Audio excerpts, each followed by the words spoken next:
$2 million. Say it out loud and it still sounds made up, doesn't it? Like something you'd see written on a whiteboard in a bank ad, not a number attached to an actual bloke in thongs watering his tomatoes on a Tuesday morning.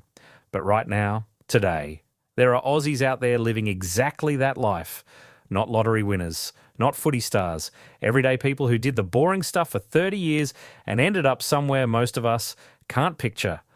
So today we're going inside that life. What does a Tuesday actually look like with $2 million behind you? How much can you really spend? And the question that matters more than any of it is $2 million even enough anymore in 2026 with everything costing what it costs now? Before we get into the lifestyle, let's ground this in reality because the internet loves to throw around big numbers without context. As it stands right now, the average super balance for blokes heading into retirement sits somewhere around $430,000. For women, closer to $350,000, thanks largely to career breaks and part-time stretches that most blokes never have to factor in. So if you're sitting on $2 million, you're not just doing all right. You're playing an entirely different game to almost everyone else on the field. But, and this is the bit people skip, $2 million doesn't automatically mean rich. It means choices. And in retirement, choices are worth more than the number itself.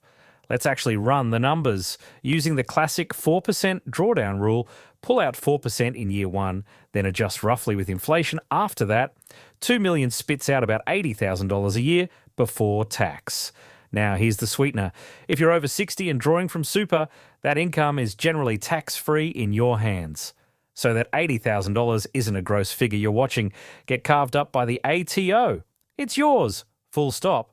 Compare that to a mate still grinding away on a $90,000 salary who's losing a chunk to tax and the Medicare levy every single pay cycle, and suddenly your retired income looks a lot more competitive than people assume. Now, the age pension, this is where a lot of retirees get their hopes up and then get a reality check. With $2 million sitting outside the family home, you're miles above the cutoff. As it stands, a homeowner couple stops qualifying for any part pension. Once combined, assessable assets pass around $1.1 million. A single homeowner cuts out around $733,500. So at $2 million, the pension is off the table entirely. No fortnightly top-up, no pensioner concession card through that avenue.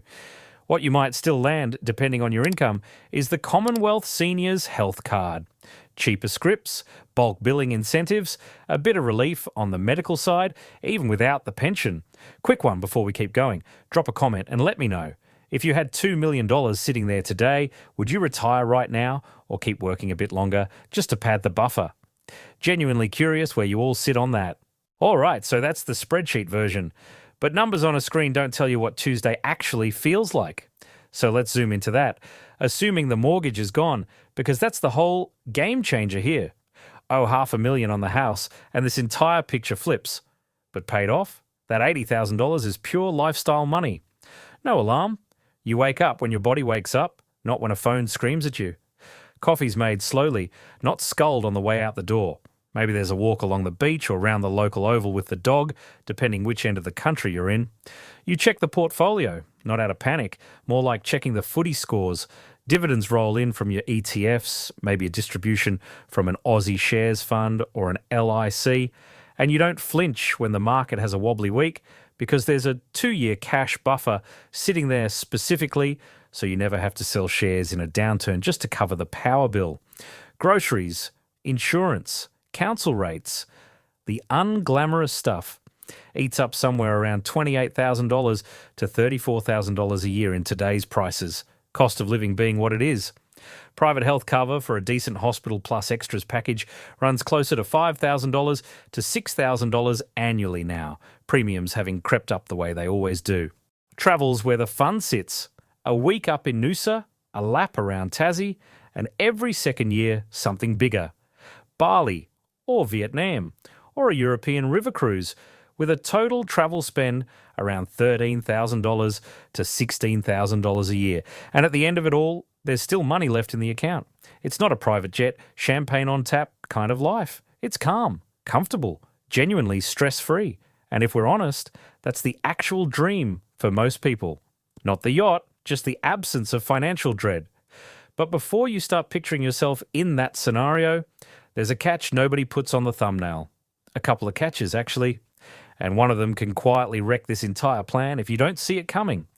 First one, sequence of returns risk. Sounds technical, but it's simple. If markets tank in your first few years of retirement while you're also pulling money out, your portfolio can cop damage it never fully claws back from. That's exactly why smart retirees keep 2 to 3 years of expenses sitting in cash or a high-interest account, especially with the cash rate sitting around 4.35% right now.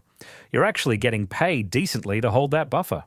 Second, inflation, the quiet one.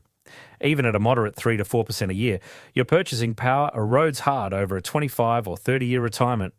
That $80,000 lifestyle today could feel more like $45,000 to $50,000 in real terms 15 years from now if your portfolio isn't still growing. Which means even in retirement, you need Aussie and international shares doing some heavy lifting. Not just cash sitting stagnant under the mattress, metaphorically speaking. And third, health. As you age, out-of-pocket costs for dental, specialists, and eventually aged care tend to climb. And Australia's aged care system is mid-reform right now, which means the rules and the costs can shift under your feet. Here's the twist most people completely miss, though. It's not just about how much you've got. It's about how it's structured. Whether your $2 million sits entirely inside super or you've split it between super and money held outside in an offset account or a regular brokerage account changes what you can access and when, especially before preservation age. Get the structure right between accumulation and pension phase, and your money works harder without you lifting a finger extra. Get it wrong, and you're leaving real dollars on the table every single year. Too many people obsess over the total number and completely ignore the architecture holding it up. That's the expensive mistake, and then there's the part nobody puts in the headline, the emotional side. You'd assume waking up with $2 million and zero mortgage feels amazing every day. Mostly it does. But plenty of retirees hit an unexpected wall, identity loss. 30, 40 years of routine, colleagues, purpose tied to a job title, and suddenly it's gone. Money solves the financial equation. It doesn't automatically solve the who am I now equation. The retirees who genuinely thrive are the ones who built a life outside work before they clocked off for good. Volunteering, mentoring, staying plugged into their community. The money buys the freedom. The purpose is still something you have to build yourself. So, is $2 million enough to retire on in Australia right now? For most people, honestly, yes. It sits comfortably above what's currently considered a comfortable retirement benchmark for a couple, which lands around $730,000 in super. You're tracking at nearly triple that. But enough still bends around your lifestyle, your health, your postcode, and how long you end up living. Someone chasing a flashy Sydney lifestyle might feel tighter than someone with simple tastes out in regional Queensland living like a king on the same number. The real takeaway isn't the dollar figure, it's that $2 million doesn't just fund a retirement, it hands you the ability to choose what that retirement looks like. And that freedom is worth more than anything sitting in the account itself. If you're 10, 20, even 30 years out from this moment, everything you're doing right now, every extra bit invested, every debt you avoid, every smart call with your money is quietly compounding toward a version of this life. Maybe not identical, maybe better. If this one gave you something to think about, smash that subscribe button and hit the bell so you don't miss the next one. Thanks for watching. Legends, I'll catch you in the next video.